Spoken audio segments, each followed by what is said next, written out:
Hey everybody, welcome to the Fantasy Points Week 3 projection show. My name is Joe Dolan. There's a bunch of other people here as well. Great to be with y'all. Fantastic talking with you. I hope you enjoyed the show last week. Give you a little bit of an inside process. As we are wont to do, we went a little long-winded. It happens sometimes. It happens relatively often with us. So I made a promise to Tom Brawley on the Waiver Wire podcast today, which you can check out, that I would not let us spend 25 minutes on the Thursday night game, especially this one. So let's just get right into it. It's Carolina at Houston. John, remember this is a single game slate, so the freaking scrubs need to be projected for this one. There's a lot of them, and there's a lot of them. Brandon Dilstra. Danny Amendola's out for a while, by the way. But Carolina at Houston. Davis Mills is starting, and I don't know how you project Houston with any level of confidence, guys, but I will say this: Davis Mills attempted 18 passes on Sunday, and 9 of them were in the direction of Brandon Cooks. So at least he knows who his best receiver is. Yeah, he's a QB 31. Third. Am I missing someone? He's at the bottom of the ranks, obviously. You could probably still. There's Dalton. We still don't know. He's probably not going to play. Derek Carr. We don't know if he's going to play. Tua, we don't know if he's going to play. So we've got some guys up in the air this week. More so. Wentz, we don't know if Wentz is going to play. Yeah. So there's a number of quarterbacks this week, John, who are questionable right now. Yeah, I just went ahead and projected them, knowing that if they play, they're not going to be 100%. So I pulled a little back, but I just went ahead and did it. I think it's probably more useful for people to get that quick look, and on the chance he is active, here's what we think he could do. Yeah, guys. What else do you say about Houston? I think Carolina's defense has been really good through a couple of weeks. I don't know, Wes, if you've seen anything that surprised you about their defense. But it's been really good through 2 weeks. Obviously, they played the Jets in week 1, and then they played the Saints in week 2, and I still have no clue who the Saints are. But their defense has been really good, Wes, through 2 weeks. Any observations? Their pass rush it's playing like the best in the league right now. They're leading the NFL in QB pressures, and it's creating problems. It is a problem. It's going to be a problem. Yatir Gross-Matos is out, right, guys? Yeah, Gross-Matos. It looks like he's going to be out. Yeah. Sorry to cut you off there. No, it's okay. No, but no, they're and I can't imagine it's going to look any worse against the Texans. John, it's bad news for Houston across the board. Not that I need to say this, guy. We got to bury the Texans receivers with the exception of Cooks. I don't even know who's catching passes now. Yeah, there was nobody that had more than 2 targets in that game. Nico Collins is on IR too, but it's Chris which is not a great loss. Snaps. Yeah. Oh, you're not a Nico Collins guy? No. Wow. I love when Wes gets snippy like that. It always makes my day. The running backs. Was there anything more obvious than Mark Ingram scoring like 5 fantasy points after people blew fab on him? Whatever. Carolina, DJ Moore, John. He's been. Oh yeah. He's been the guy, and like Robbie Anderson's ADOT is like 20 yards. Absolutely. No. He's screwed. Which is going to be bad for fantasy. Oh, totally. He'll hit a couple, but have you guys seen that? How deep Robbie's ADOT is? Yeah, it's 3rd highest among wide receivers right now. Who's higher? Yeah, I have to pull it in front of me. Yeah. But this is something we saw in the preseason too, with Moore's role just being him getting way more shallow targets, which is huge. Which is great. That's the role you want, and I think he's a great yak guy. Oh God, yeah. No, he could be a league winner. Yeah, he might be. That's somebody. I actually got a couple of shares of him super late, and like he wasn't even a guy I was really targeting. But I was like, I got him in an auction league and for like $11, and I was like, all right, yeah. And he's been a nice player. Obviously McCaffrey is like auto lock. You can rank him as RB1 every week. Well, Joe, not to get too deep here, but I remember you and I were debating Thielen versus Moore. It was always like Thielen for us. Yeah, which I don't regret. Yeah, which I don't regret at all either. But I don't have much more either, which kind of sucks. Because I think John's right. He's like on that cusp of being a league winner in terms of value. we didn't have an indication though. We were going into it thinking he was going to be the deep threat playing with Sam Darnold with no left tackle. Yeah. I mean, it was just logical, but I mean, maybe Joe Brady knows what he's really Maybe doing. that was a plan. Do it, reverse the orders of the roles year one, like literally, like, and do it year two. Probably worth looking into. I don't know if it was a 1 week thing, but Zylstra getting 3 targets, and so did Terrace Marshall. You know what I said on TV? I said started in Zylstra leagues in America.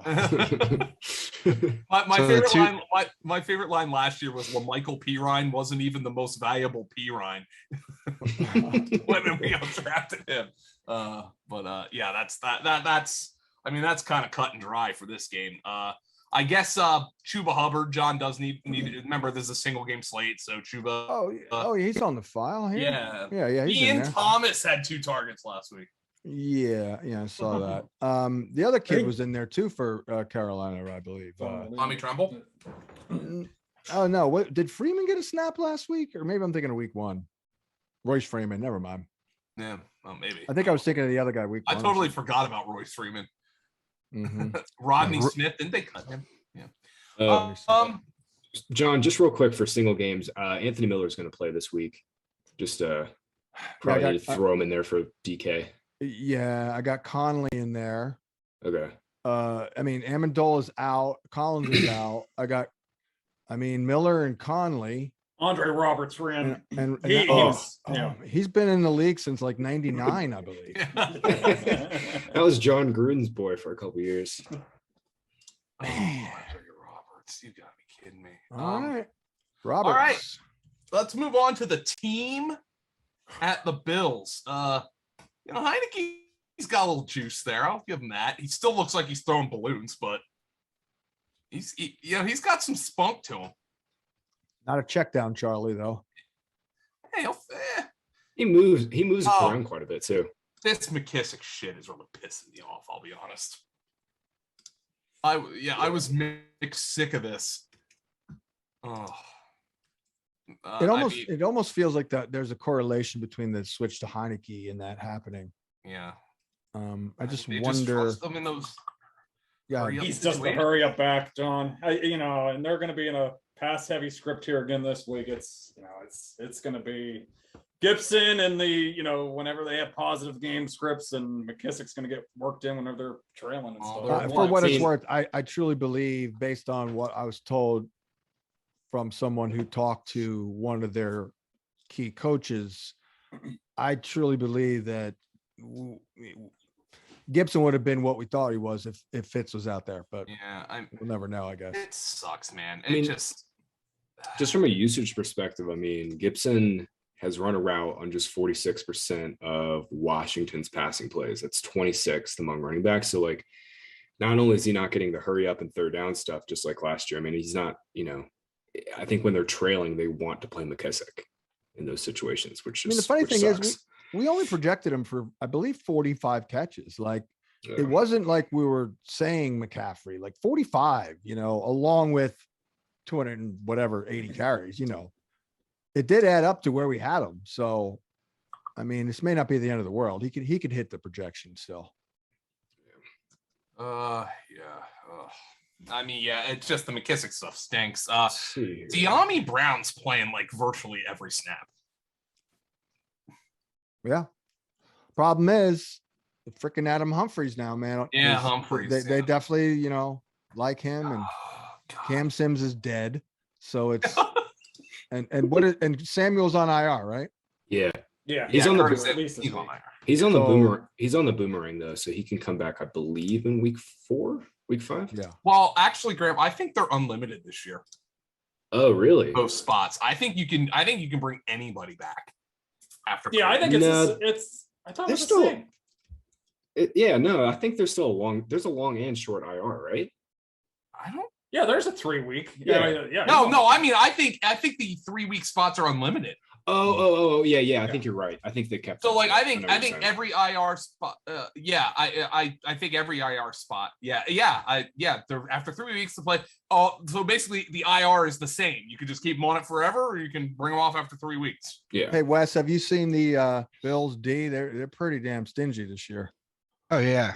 definitely. They were good last year. I mean, their run defense is playing better, so it's making the entire defense look better. Yeah, I have a sneak because they've always been like very disciplined, don't get burned. But now it seems like the talent that they have up front against the run, plus they seemingly are a little bit more aggressive now with Rousseau and others. They're pretty nasty. Yeah, and they weren't, John, they treated the run, Wes, correct me if I'm wrong, but they treated the run like, fine, we'll let you run on us last year. And this year teams aren't running on them.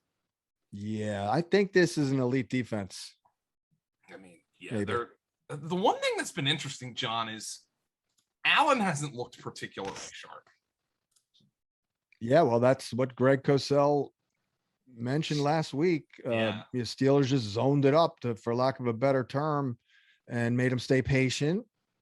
And it worked. And I'm sure Miami did the same thing, because Miami last year, as Greg said, was man-to-man, and they would probably mix it up, and they gave him problems too. So I would imagine the blueprint, something thereof I'm a little concerned. Yeah, I'm a little bit concerned. I'm not concerned at all. Yeah, the game script got away from Miami. I know. Too. Okay. It was, they didn't have to do anything. Look, my position is coming from extremely high expectations, like elite. I got a vibe late in the preseason that he was going to actually maybe even better last year, which was absurd, but that clearly isn't going to happen. Yeah. I mean, I think the defense playing better too is probably going to hurt Allen's bottom line a little bit. Yeah. I mean, if you're not going to be playing in, 35, 31 games every week. Well, I will say, to Greg's point that John brought up, I mean, the stats have shown that Allen has been worse out of the gates. I mean, on his throws of 10 or more yards, I put this in stat pack today, but on his throws of 10 or more yards, Allen has been on target just 43% of the time. It was like third worst in the league so far. Last year, he was like middle of the pack. So, I mean, even last year, he wasn't like one of the most accurate quarterbacks in the league, but it's definitely been a slow start for sure. And, the only thing I worry about, like when it comes to this defense, John, I'm not sure. I mean, I think Miami's offense isn't going to be very good anyway, even if Tua is healthy. But they were playing Brissett last week in Pittsburgh. I think